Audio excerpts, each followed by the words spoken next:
Dr. Andrew Hartz, welcome to The Next Generation. Hey, thanks for having me.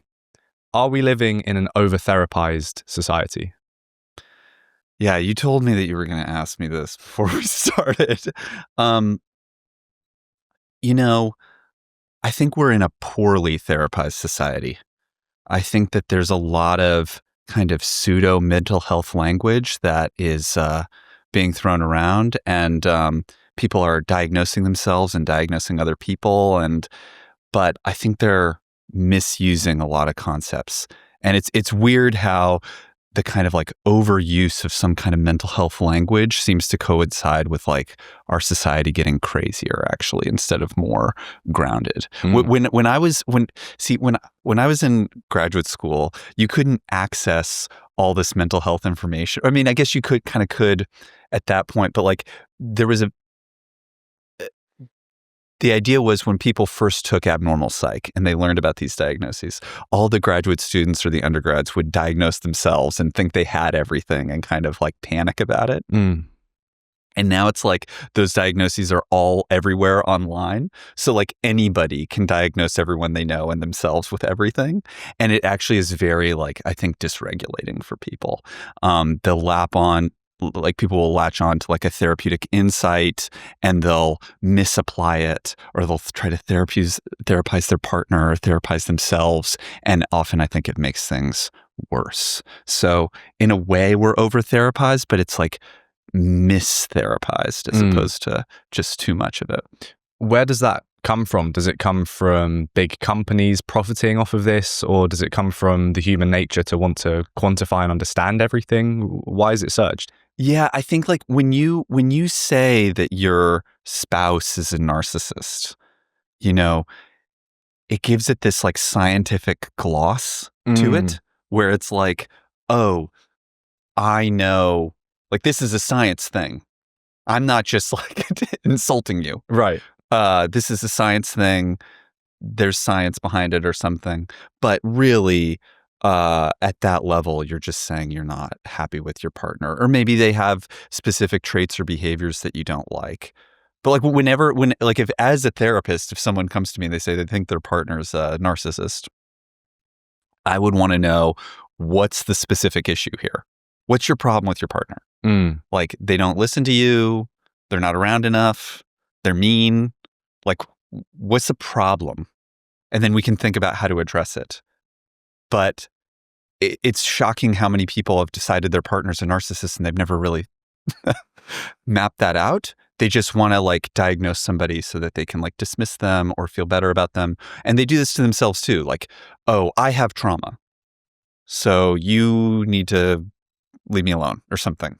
Like, it's just like, that's not really the way trauma works. It's a concept that can help a therapist think about where the therapy is going to go and what might be helpful moving forward. It's not like, oh, these people have trauma, so they need like extra protections at school.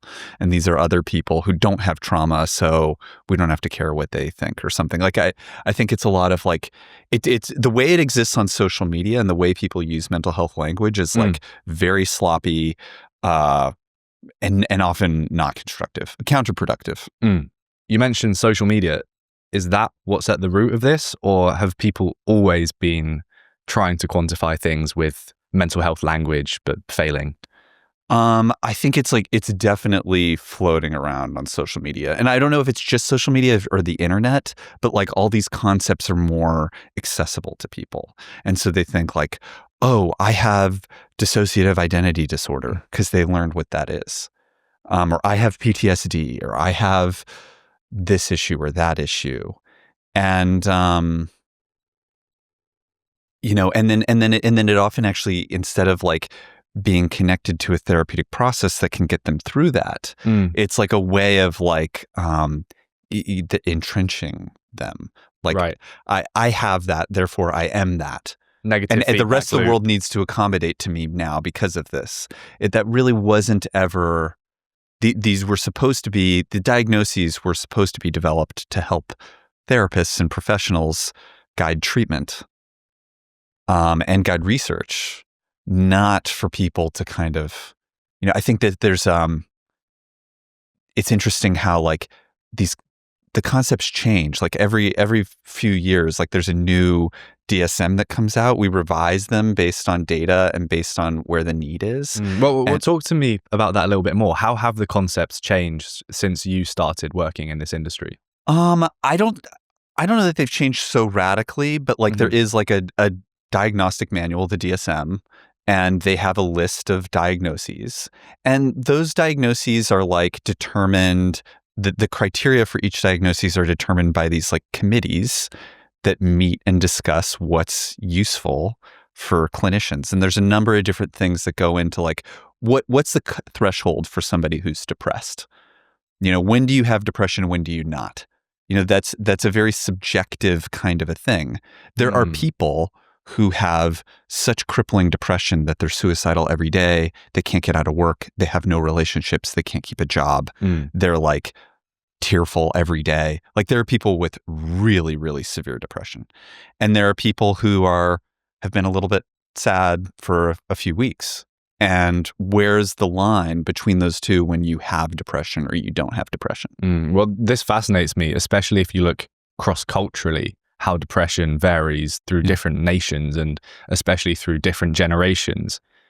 Is there a way to quantify depression? Where is the line? How do you draw it? So the focus on the DSM has been on reliability in the diagnostic criteria. This means that if you get a lot of people with minimal training, they can come to the same diagnosis. So what you want to look at is like self-reported mood. So do you feel like you've been sad more days than not over the past 2 weeks? That's a very easy question to ask, and the person can just answer. Another one is like sleep. Have you been sleeping markedly more or less over the past 2 weeks? Have you been eating markedly more or less over the past 2 weeks? You know, there's very specific observable factors that are very easy to measure with minimal expertise. And that's really prioritized in the DSM. Now, is that really what makes something depression or not? Probably not, but it's easy to measure. And that measurability is really important for research and so that these terms can be used broadly. But that's really how it's set up currently. So there's like, you know, you'll come up with 8 criteria and you'll say if you have 5 or more of these criteria, then you you cross a threshold. But that's a very like academic way to think about it in terms of what's measurable, what's a clear cutoff. That's not necessarily what depression actually is per se, if there's a real entity. These are kind of based on usefulness. Well, something I really want to explore, because I think it's super important to this whole conversation, is you look at stats like depression and antidepressant usage surging by 65% in the last 15 years in America. Right. The pushback to that statistic often given is that maybe actually we haven't gotten more depressed. We've just gotten better at realizing that we're depressed. And that's a good thing. But with that comes this perception that things are getting worse just because we're more aware of the struggle of life. Well, and depression is defined as a subjective phenomenon. So like if you're depressed, but you're not aware of it, you're not depressed. Like, so it's defined that way. But like, it doesn't mean that like your life is healthy or that you're fulfilled. And, you know, if you're fixating on the negative aspects of your life and ruminating about them a lot and thinking about them a lot, that can make your mood actually worse. So are you like realizing something that was already there, or are you like picking at wounds and, you know, making it worse? I think like with psychology, like measurement is not, it's inherently very, very difficult to measure psychological phenomena. And there's a danger that we focus on stuff that's crude, superficial, external, conscious. The other stuff, the internal, the unconscious, the subtle, the idiosyncratic, that stuff is inherently much harder to measure.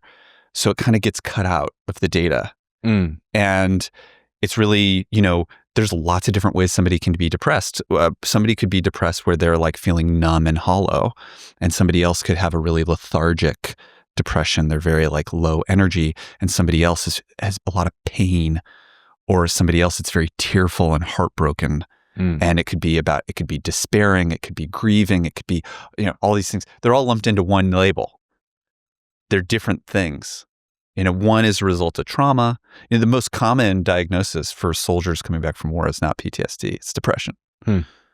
So, but presumably the experience of being in war, like it does lead to higher rates of depression for people.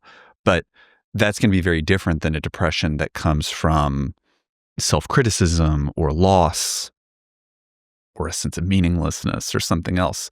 Those are all lumped into one thing. So there's this kind of leveling of like, there is this one thing that's depression, but there's really kind of like maybe thousands of different types of depression. Do you think our definitions of mental health are too broad? These categories for the DSM, the diagnoses, are like defined for utility and for researchers to be reliably measured. And so they do focus on these broad, superficial, more easily reportable and observable phenomena that's probably necessary for research. How come? There's two related concepts. This is a little science-y, but it's like there's two related concepts. There's validity and there's reliability. And reliability is when you measure something, do you always get the same result? So if I have a scale and I step on the scale and I get 160 pounds every time I step on it, that's a reliable scale. Now, I could actually be 180 pounds and the scale is 20 pounds short every time, but I'm still getting the same result. So even though the number is wrong, it's still reliable because I'm getting the same thing. Now, is it the correct weight? That's validity. So is the number valid is a different question from if it's reliable. So here's the thing. If a scale is giving you a different number every time you're on it, it's not reliable. Okay? You can't have a valid scale that's not reliable. You can have a reliable scale that's not valid, but you can't have a valid scale that's not reliable. So it's a prerequisite for research that the measures be reliable.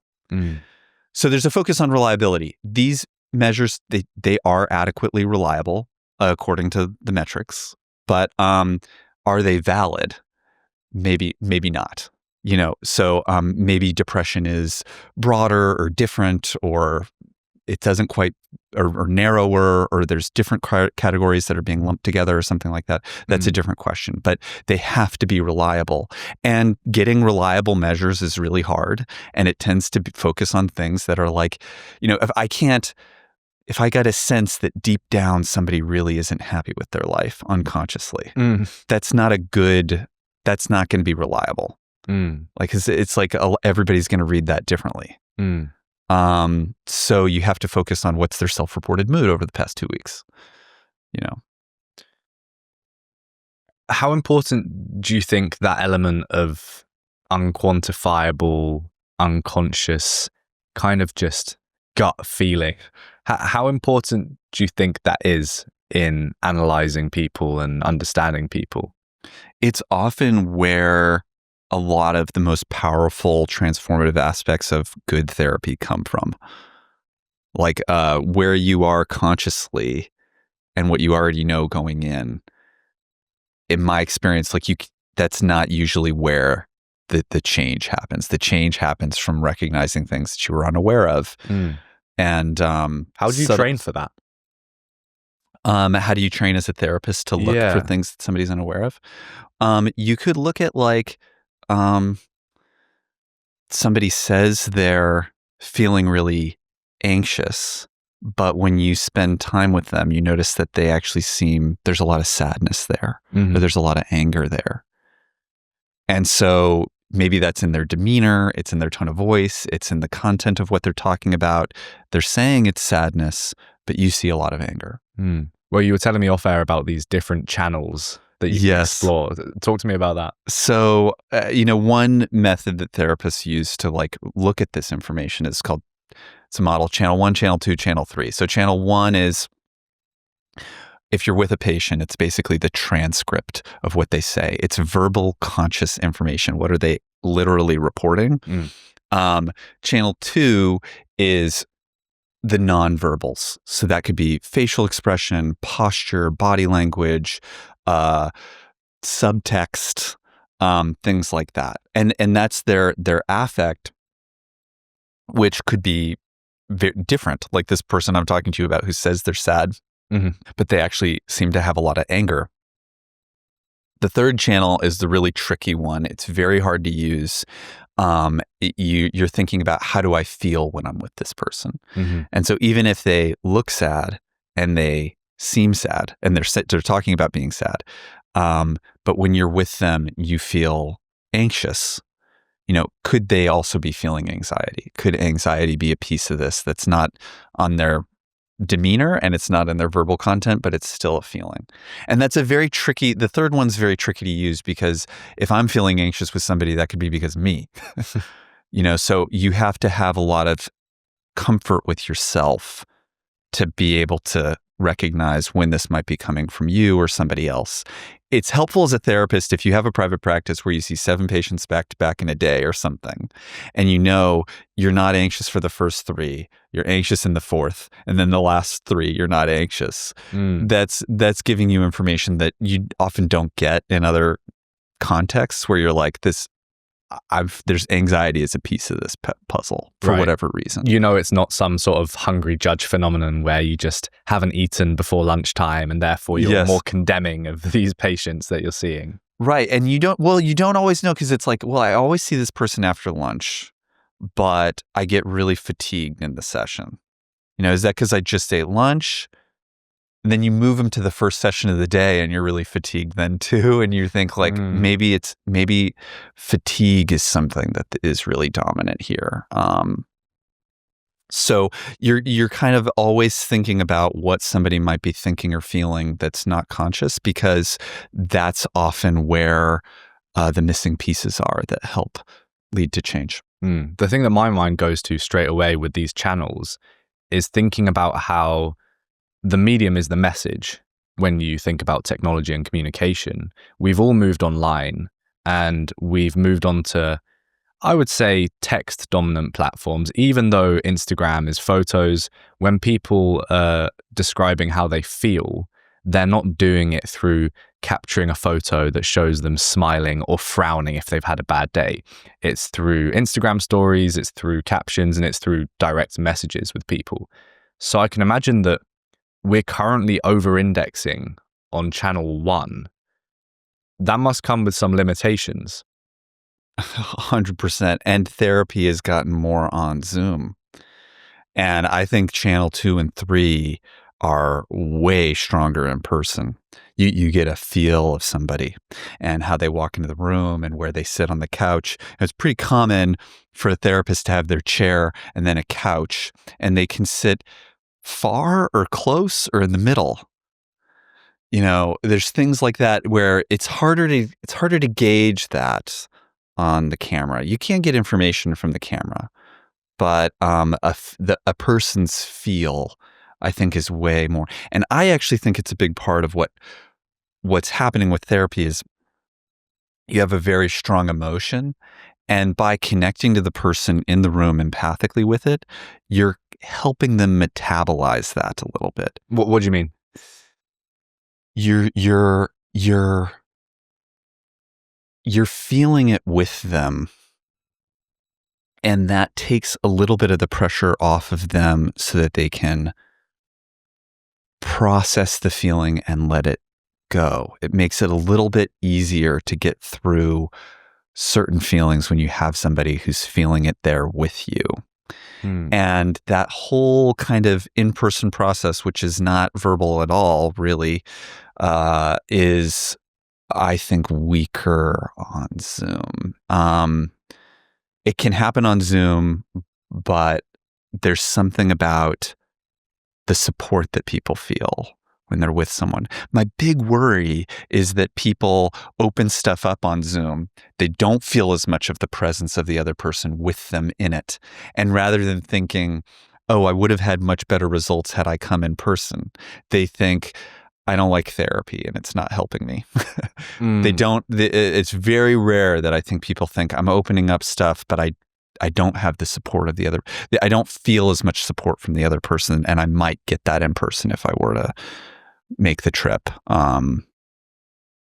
But yeah, there's all this nonverbal stuff happening that people are feeling things in their body, and it's and I get a sense of like this is more talking about like the channel 3 experience, but like you get a sense, like going back to depression, that this person has like a lot of moral judgment or a moral pressure that's weighing down on them. And when you communicate with your body to kind of let that go, and sometimes that's communicated through a gesture or a metaphor or something like that, that is where the change happens. And it's not really like, it's a very right brain kind of thing. It's not really a rational thing. What do you mean by right brain, for anyone that doesn't know the whole Ian McGilchrist right brain situation? It's more like embodied and imagistic, and like it's not like a verbal, rational, conscious process per se. It's more of an experience.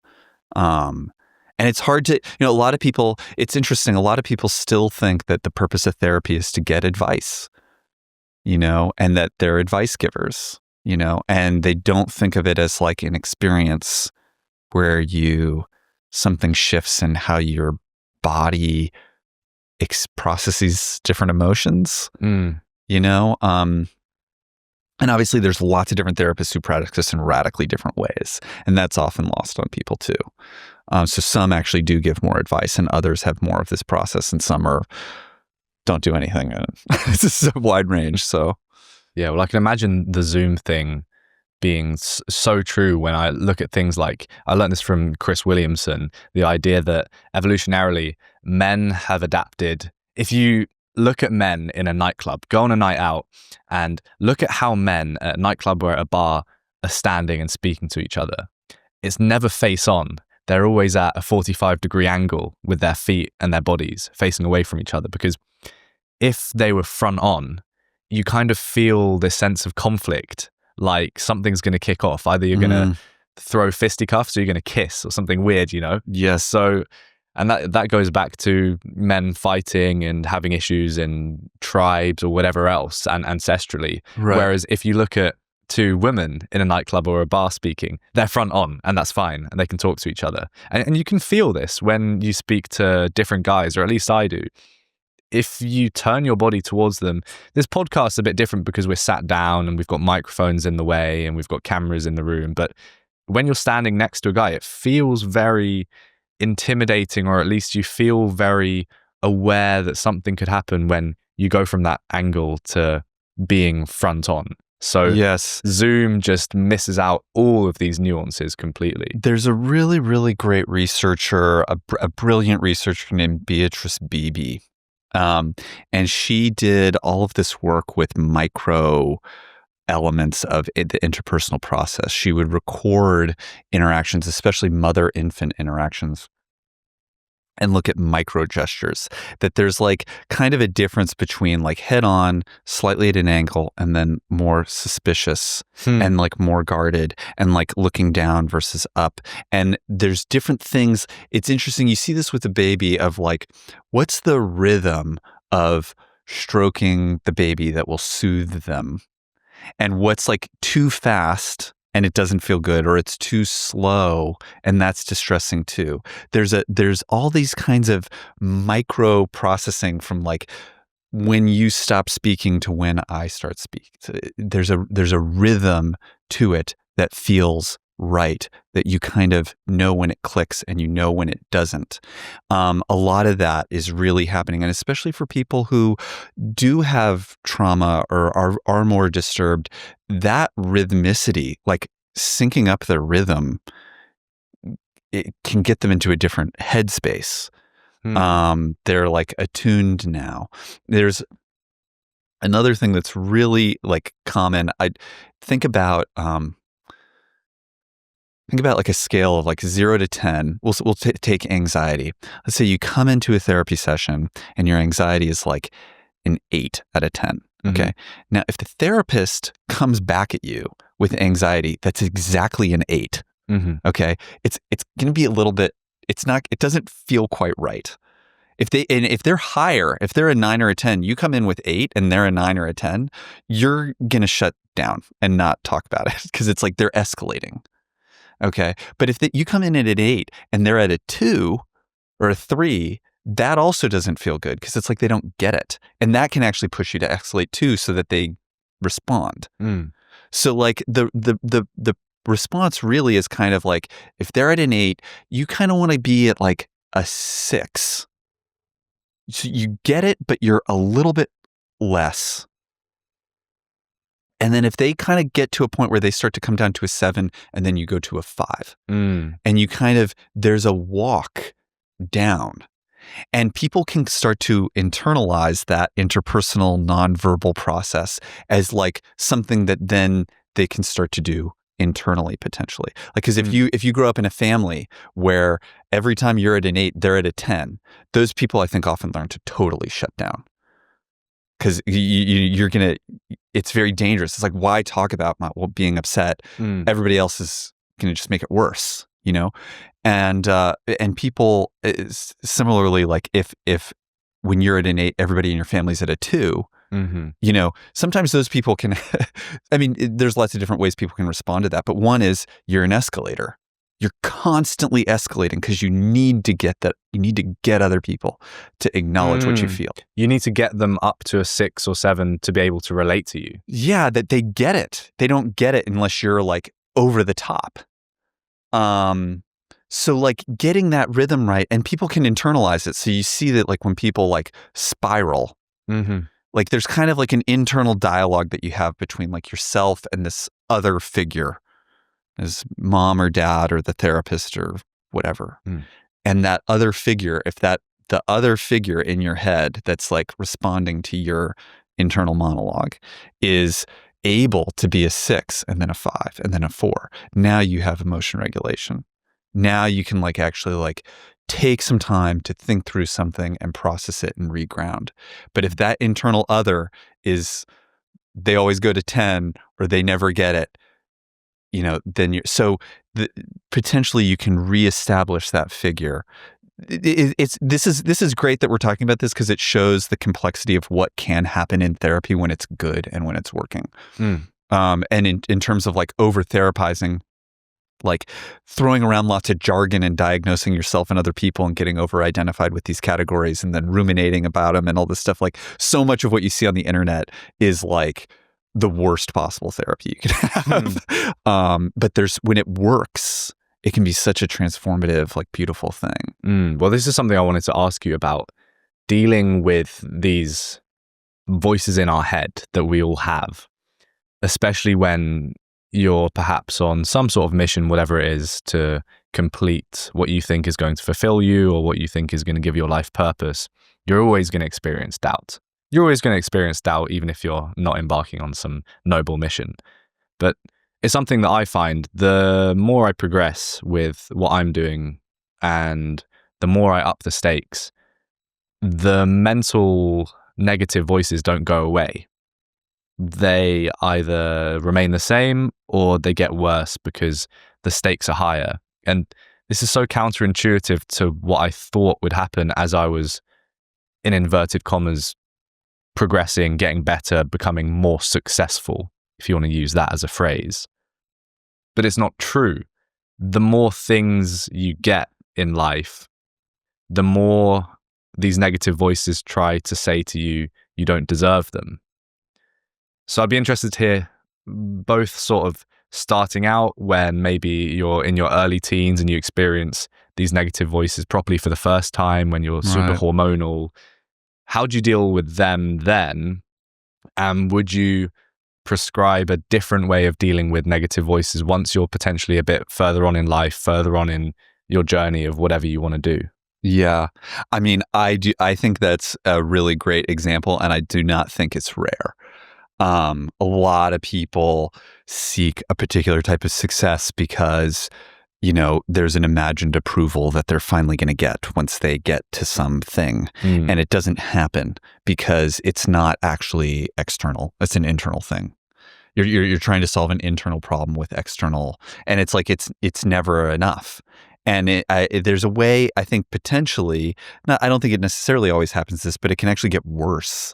It's like you're more critical. You're like, why am I not there? I'm never going to get there or whatever. And it's like, and you never get it because it's an internal thing. It's what would make me acceptable to this internal voice that is fundamentally not rational to begin with. The negative thoughts, I think, yes, it's worth kind of like recognizing that like a range of like distorted and not helpful thoughts, from anxiety to anger to sadness to the full range of human emotions, those patterns of thought are part of life, and they're going to continue to happen throughout life. The really bad spiraling, it's a pretty good rule of thumb that if it gets really excessive or intense, you're probably distorting that voice or that internal. It's usually inaccurate. And it's really like late at night when you're worrying or it's whatever. It's usually pretty distorted. And often people will have that experience where like it's, last night I was spiraling, this morning you're kind of like, that wasn't that big of a deal. If you can get separate from it and get some perspective on it, usually it's not necessarily totally false. It might be grabbing onto a real thing, but it's often inaccurate. And learning that skill of like reality checking those thoughts, which it's hard to do in the moment. It's kind of like come back to it in a day or two as a good strategy, but you kind of learn that the reality checking, it's almost always not constructive, not accurate. Seneca says we suffer more in imagination than in reality. That would be an example of it. And a lot of people, and so it's like, it's good to be able to, if you notice that happening, it's really good to be able to like just take a pause and hit time out and come back to it in a couple days, and usually you'll find that it was exaggerated in one way or another. I wonder how much of this has to do with the crisis of meaning.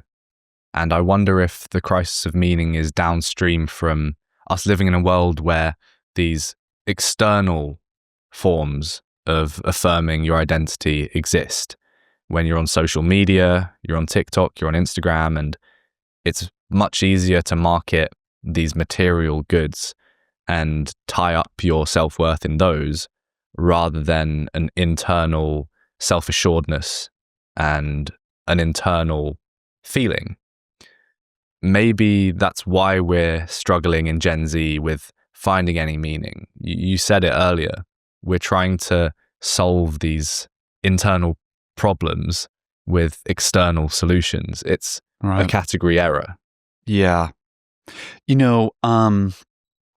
It's also really important to get out of like the overly verbal, overly measurable mindset.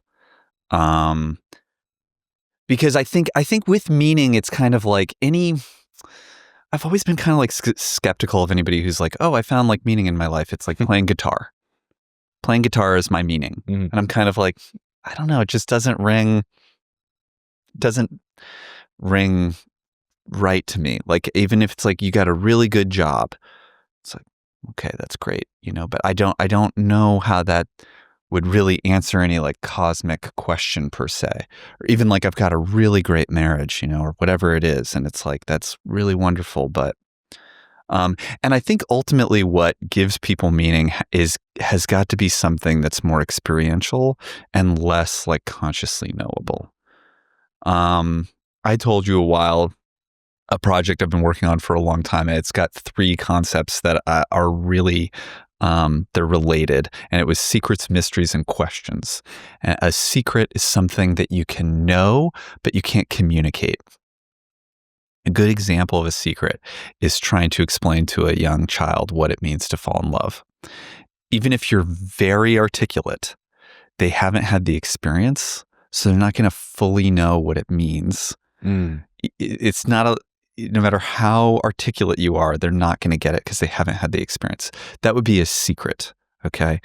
A mystery is something that you can experience but not know.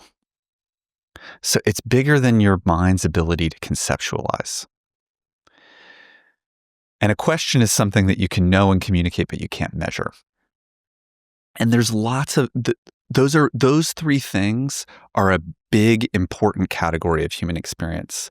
That as we become more focused on data and logic and knowing things and verbal and all this stuff, we actually are losing touch with the unnameable and the unknowable, which are really, really important.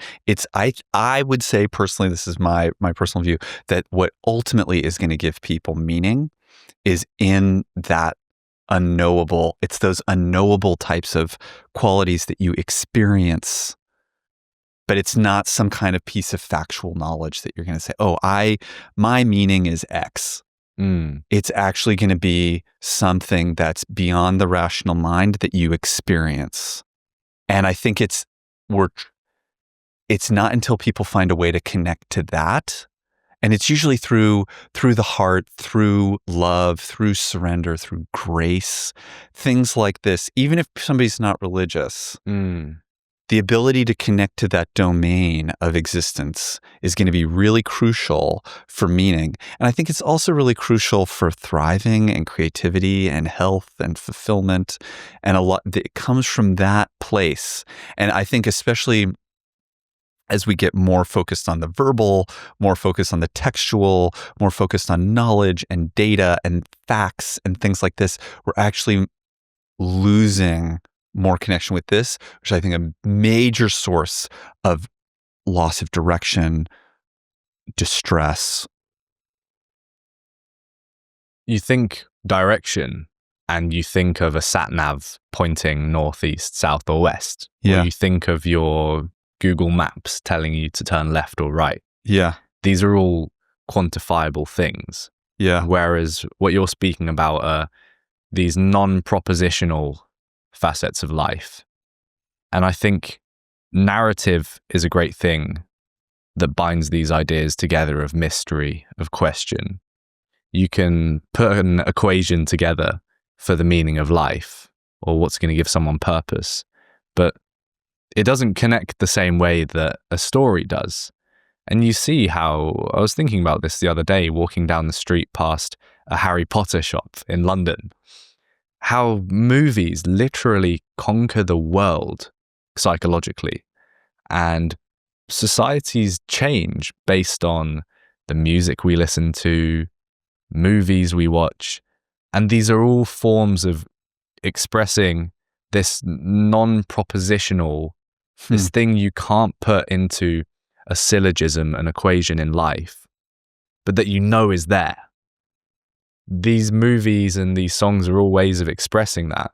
And even down to the instruments that are used in these songs and the way vocals are sung, they all give us this something, this perhaps third channel or second channel without being in person with these artists.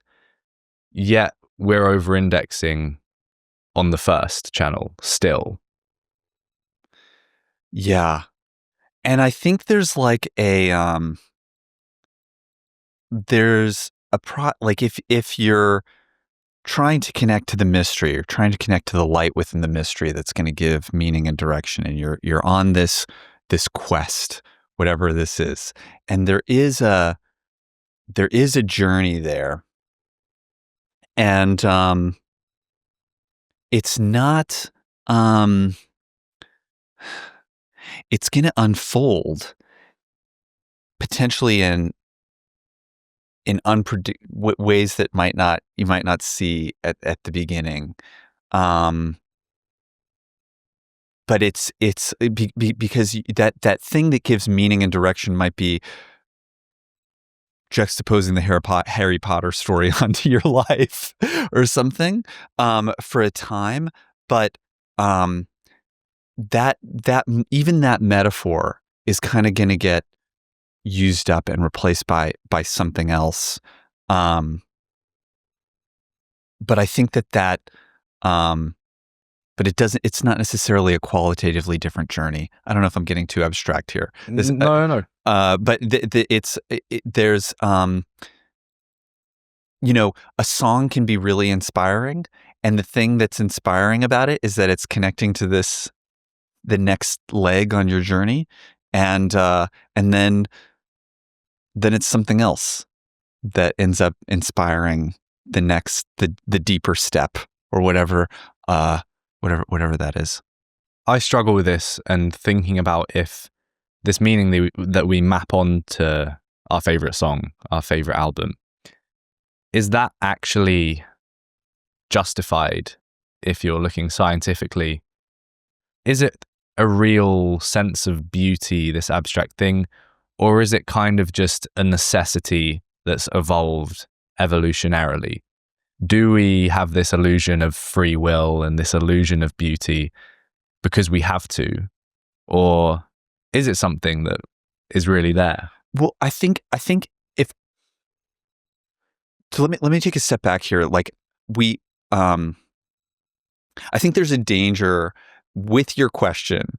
There's a danger of thinking too mechanistically. If I can just like take a step back, like when I used to teach psychology, and I would in the ancient world, the major metaphor for the psyche was the chariot. The psyche is like a chariot, and like the horses of the chariot are like the five senses, or their will and spirit, or something. There'd be these metaphors, and the reason why that really appealed to a lot of people is that chariot was the most sophisticated piece of technology that they had in terms of all the different parts, and the way that one is the self and the others are the desires, or something. You'd mass out something complicated using the metaphor of a chariot, and Plato did it, and they did it in the East. In the modern era, there are other metaphors for the psyche. One that's really interesting is like a stream, like the stream of consciousness. Consciousness is like a stream. So you get these different ways of trying to represent what the psyche is, what we are, through these metaphors. Okay. In the modern period, the dominant metaphor for everything is the machine. If you go back to like the Enlightenment, like look at like Enlightenment thought, 17th century stuff, everything's a clock. Clocks were the most sophisticated technology they had at that time. And so society is like a clock. The universe is like a clock. The body's like a clock. The mind is like a clock. Everything's a clock, because that's the most complicated thing. Obviously, now it's a computer. And this in psychology, there was a whole model of cognitive science where it's like you perceive things, you store them onto short-term memory, then they get put into long-term memory, and then they get retrieved. And it was this, desktop computer metaphor of the psyche. And so we really like gravitate towards these like, I'd say the whole modern period, these very mechanical metaphors. And now it's AI. And or robotics technology is like really actually very helpful in psychology. And it's like the metaphors, I'm not opposed to this. These metaphors are useful at helping people think more rigorously about complex processes, but they're not reality. And I think people have forgotten that the machine metaphor is a metaphor to help us conceptualize things. And there gets to a point where even our daily experience of who we are is valid or not, depending on whether or not it maps onto the machine metaphor. So something like free will doesn't map onto the machine metaphor. So even though every day of our lives we live thinking that we're subjective beings with will and consciousness and life and agency, we will invalidate that central aspect of our experience because it doesn't map onto the machine metaphor. That machine metaphor has a lot of problems in terms of lacking meaning. It can enable a type of cruelty. I think it can enable authoritarian ideas are often rooted in the machine metaphor. It's got a lot of problems. But people are overly attached to it. And I think to the point where people have lost their ability to think in terms of other metaphors that are useful. How does thinking in a machine-like way influence us to be subject to more authoritarianism? Well, society is just a big machine, right? So some of the parts aren't working, you lop them off and you get new parts. And so, you can, there's no will. So you can manipulate people to have a better outcome in the machine. You don't need to respect their dignity or autonomy or freedom.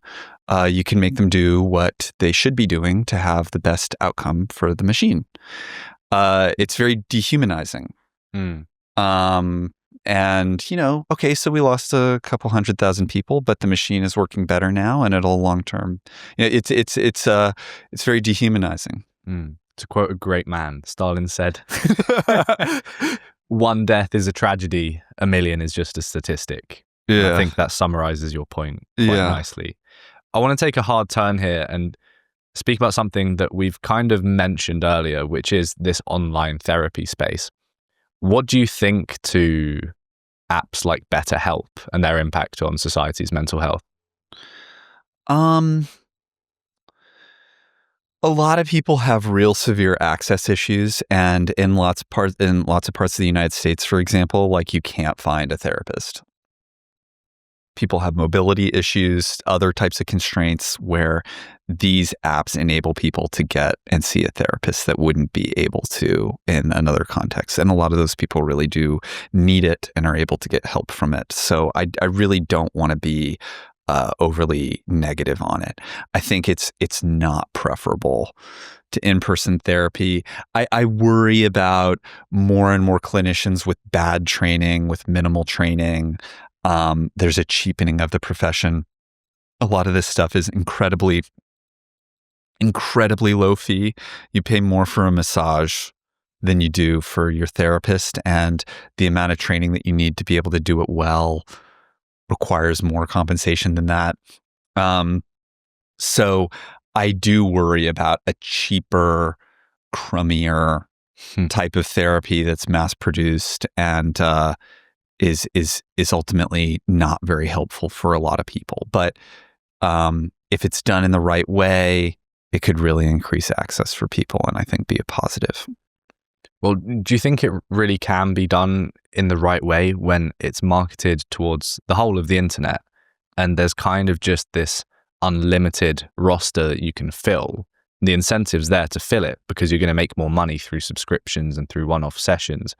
I'm very suspicious of BetterHelp, and whenever I see someone advertising to use BetterHelp, or I don't know if I'm going to get sued after this podcast, or similar people, I lose trust in them and I lose respect because I think this mass model of online therapy is extremely shallow and I think it's a money spinner. I don't see that it's being set up as anything more than that, sadly. And maybe that's me being a cynic, but the way these things are advertised, like, do you really need to push something this hard on paid meta ads to connect with the right person? Maybe they're not aware of the pain that they're experiencing and the trauma until you stick an ad in their face. But I don't think that's necessarily the best approach for selecting the best candidates for therapy.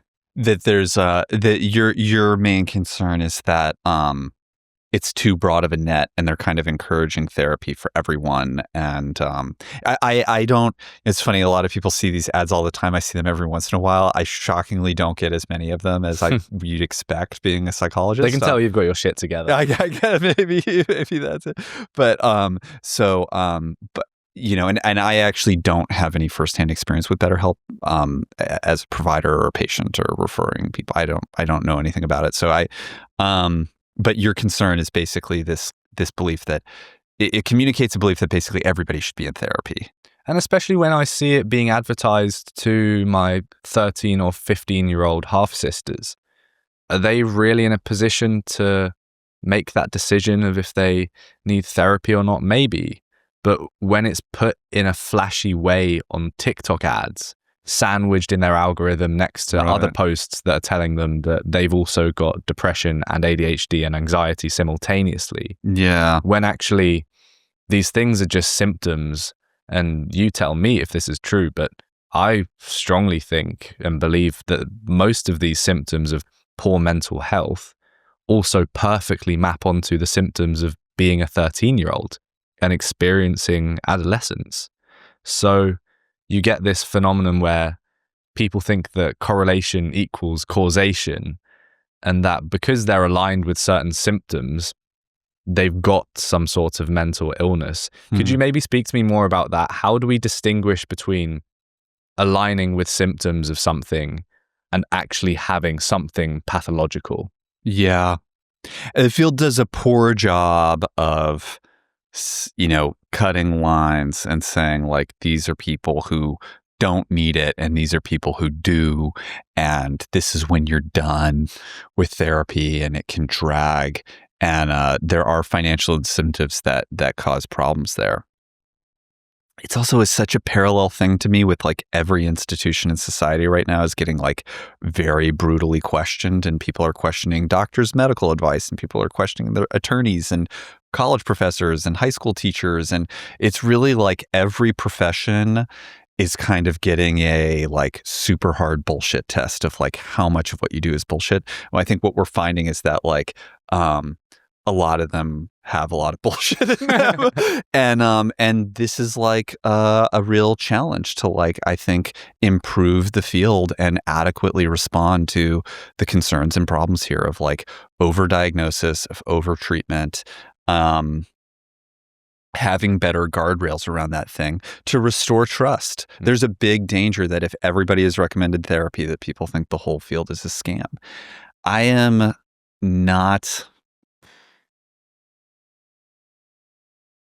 have not been heartened over the past decade with the ability of the mental health field to respond to these issues effectively.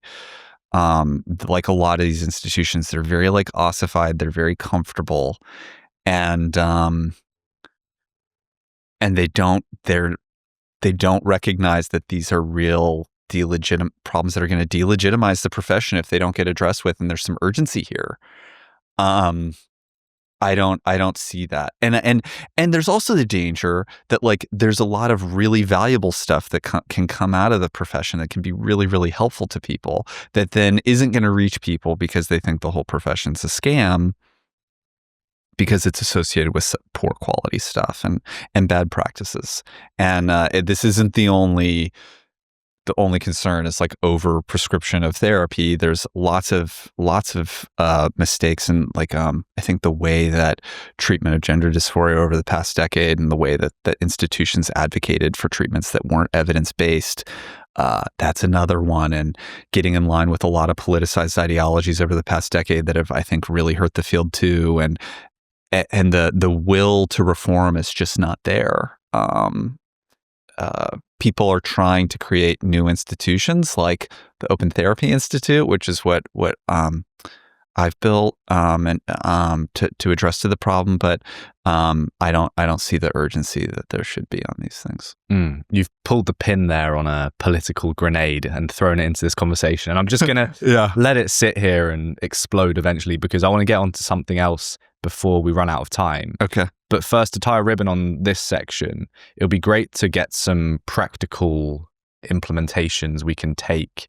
If you've been looking at Gen Z, maybe specifically, what are the most common things Gen Z have as misconceptions of their mental health, and what are some of the things we can do to help bolster our mental health to be at its best? It's a very broad question, I know.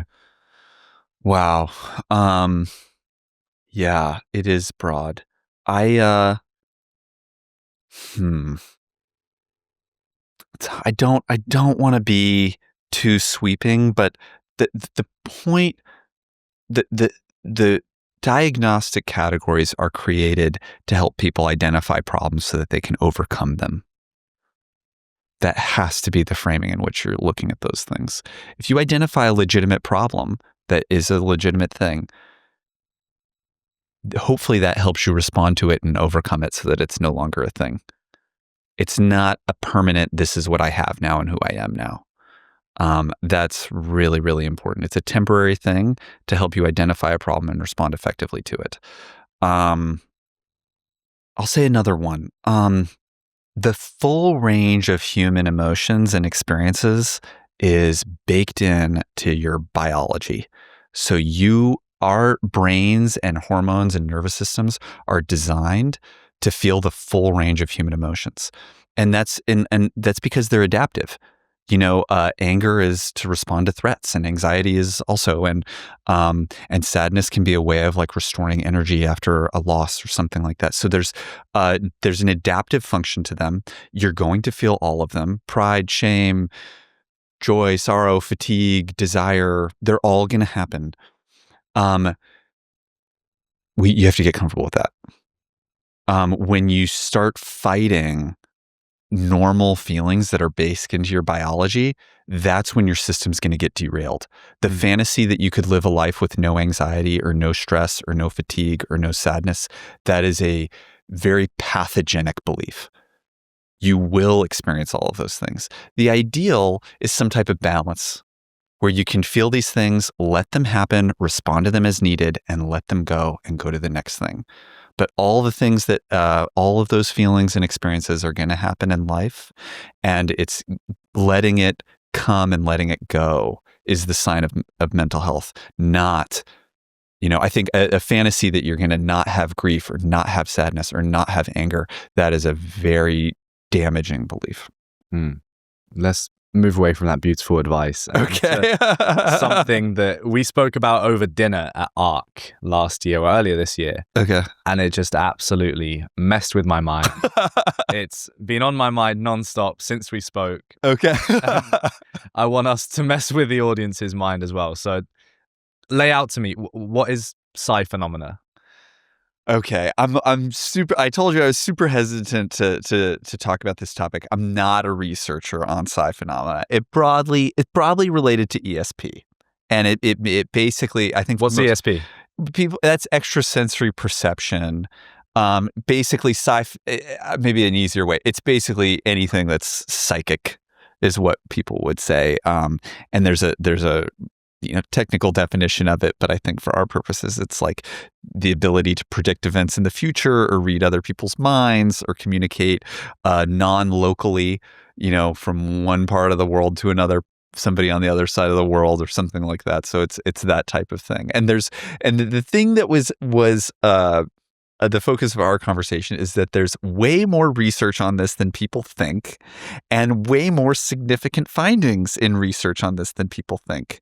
Now, maybe that's because there's just bad research findings across the field, and it's much easier to fake and force significant findings than people think. But if that's true, we should really question a ton of research in the field. Maybe that's the answer. It's all bullshit. But if it's not, to the extent that the research process is valid, there's a lot here that's worth contending with. And there have been some people who have really advocated on this issue. The most famous is Daryl Bem, who's at Cornell, a psychologist at Cornell, who's done a lot of studies in this area that had meaningful, significant findings. And I just know what everybody else knows, which is that these have been published and the methodology on paper is correct. And the findings are not just statistically significant, they have meaningful effect sizes. And this literature exists. That was the bottom line of it. Okay, so lay out some of these studies. You spoke to me about a computer simulation that initially started off with cards. Yes. So Jung did please take this with a grain of salt because I didn't prepare in advance to talk about this subject. But my understanding is that Jung started with a study where there were cards that had 4 symbols on them. And I think other researchers, it wasn't just Jung, others did too. It was square, circle, triangle, and star, I think, were the 4 shapes. And so you just flip the cards one after the other, and right before you flip, you have the person predict what's the next card going to be. And so you give it a really good shuffle, and then you just have them do this, hundreds of times, maybe thousands of times. If it's pure trance, which is what you'd guess, the person is going to be right pretty close to 25% of the time. So the prediction is that they're going to get it right 25% of the time, very close to. I mean, if you do 1,000, it's going to be pretty close to 25%. And what they were finding was that people were getting this right a bit higher than 25%. And what I remember was that it was close. It was about 29% of the time, which was an absurd, kind of frustrating but weird finding. But it was enough to say, I'm sorry, if you do this, if you have hundreds of participants each doing it thousands of times, and the mean after all that is 29%, that's a big deal. That's not something that can happen through error.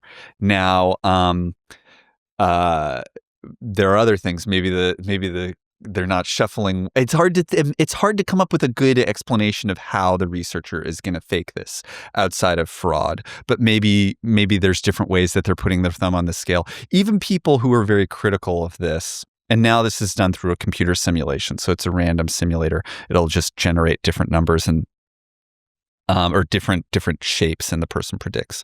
But even people have been very critical. They've said, well, what do you think the specific thing is that they're getting wrong? And they've struggled. They said, we don't know what it is, but it must be something. At least that's my understanding of one of the critiques of these. The other interesting critique, I mean, there's some really obvious critiques of this that are worth airing. One is, if people can predict things better than chance, you would expect that to show up at casinos, which is a totally reasonable thing to say. Why doesn't this happen at casinos? Now, the response was, again, as I understood it, was that when they do these studies, they have people in like noise canceling rooms wearing like noise canceling headphones, and the sensory isolation of stimulation is crucial to the effect. So that if you're in a very noisy, cluttered, high activity environment, the effect is drowned out by the distractions or something. Like being in a casino. So that if the casinos allowed you to gamble with noise canceling headphones in private areas, they would lose or something. It was the proposal. But so I get why people think it's far-fetched, but the methodology is consistent, and they are. There was very famously in 2017, there was a literature review of a few different meta-analyses that were done of this research, that they had meta-analyses that showed a significant effect, and it was published in the American Psychologist, which is generally considered the top American psychology journal. So it got in there, and it was a review of meta-analyses, and stirred an enormous amount of controversy. And the interesting, there's different ways of framing the discussion. One is to say that the critics are being they're treating this too harshly. If this were studies of anything else, they would have accepted the findings now. And so they're holding it to a different standard. And their critiques are a little bit frustrating in the sense that they say, well, we don't know what the problem with the study is, but there must be one. That is a frustrating thing to say, well, what could we possibly do to win you over? Apparently nothing, because we can have a study that you can't critique and you still say it's wrong. It fundamentally goes against what science is all about. Which should be following the data, presumably. On the other hand, you could say that these are very striking claims, and they need very striking support. And the casino question, I mean, they have a nice answer to it, but I don't know that most people think that a quiet casino would lose money. But that's the theory. Well, what is the claim then? If these studies are consistent, the methodology is consistent, there are no errors in the research, what's the claim? The claim, consciousness, we don't know what consciousness is. And and we have the problem of consciousness. What is thought? An old model would say your brain is made up of neurons. They're a particular type of cell. And when they get triggered at one end of the cell, they send what's called an action potential from one end of the cell to the other. Basically, in a rapid period of time, like a tenth of a second, a bunch of one type of ion gets pumped into the cell and a bunch of another type of ion gets pumped out. And it sends this electrochemical charge that goes from one end of the neuron to the next. And then that will trigger the adjacent neurons. So when these neurons are triggered in the brain, there's something about this electrochemical process that produces a thought.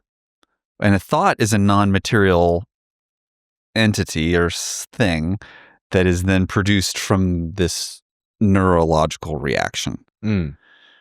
But why? Why do we produce thoughts? If we're really machines, we don't need thoughts. We're just carrying out mechanical stuff. But is there nothing there that shows where the thought is? Is it not something physical that you can just trace back? We know where causal chain. We know where action potentials. You can see when neurons are firing action potentials.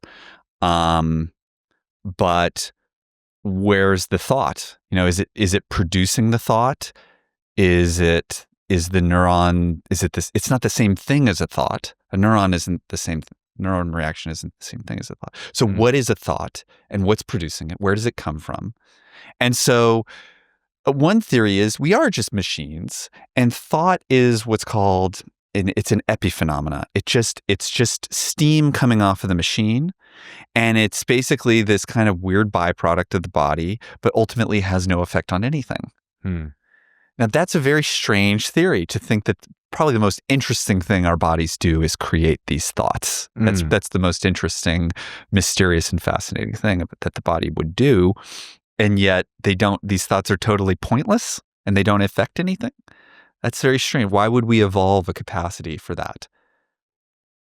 On the other hand, if the thoughts then do something, you have to posit basically a non-material entity of a mind that would receive thoughts from the brain, process them somehow, and then will thoughts and behaviors back onto the body. Now, that non-material mind that you've just proposed that makes thoughts meaningful looks a lot like a soul. It's a non-material living entity that's basically you, that receives information from the body and wills back through the body.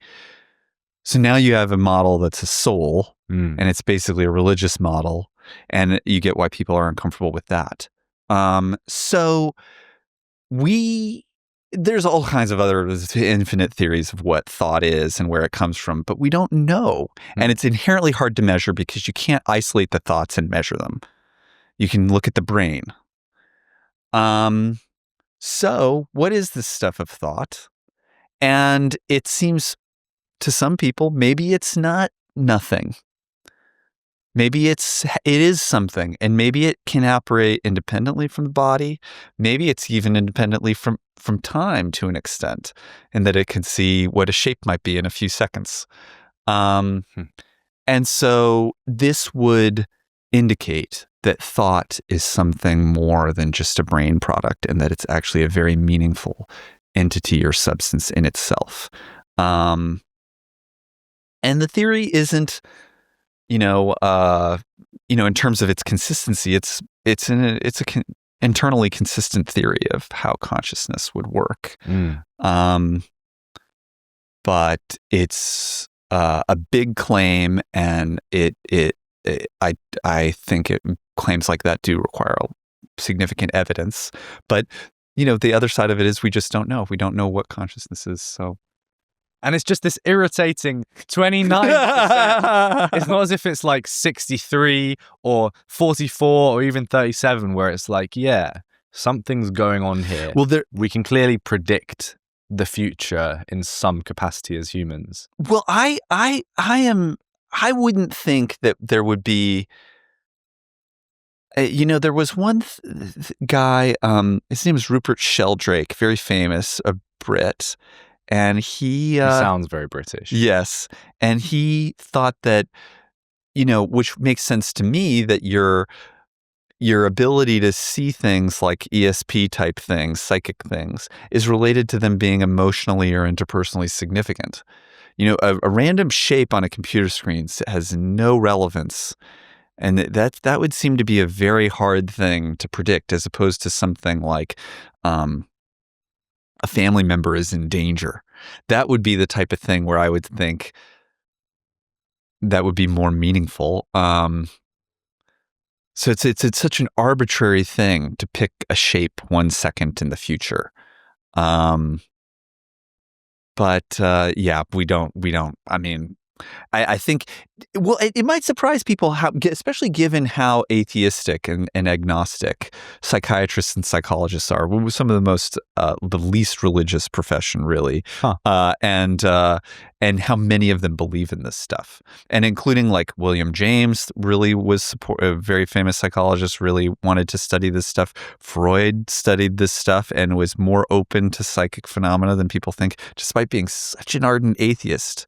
He was such a strident atheist, and he has some essays on psychic stuff where he entertains it.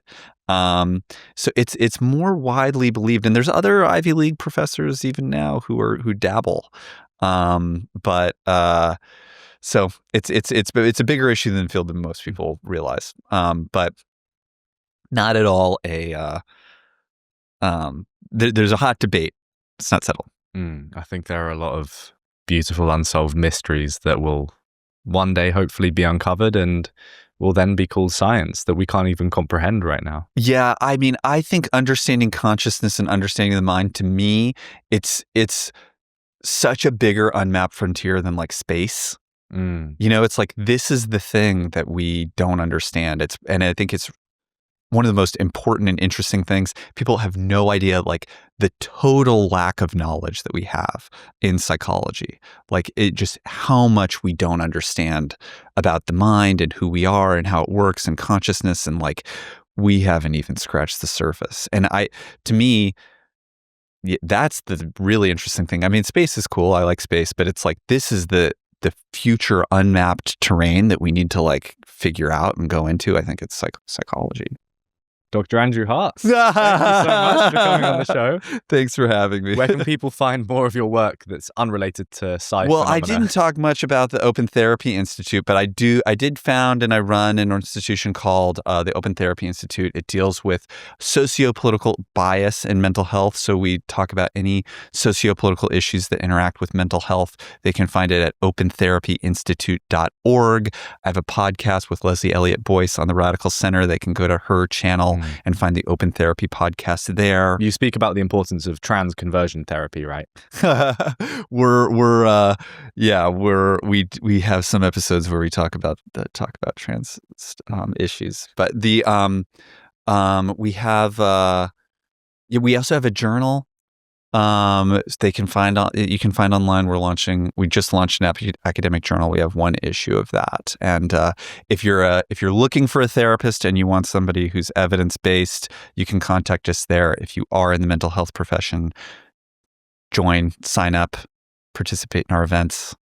That's my project. That's where you can find more of me. All of our media is there too, podcasts and articles and all stuff like that too.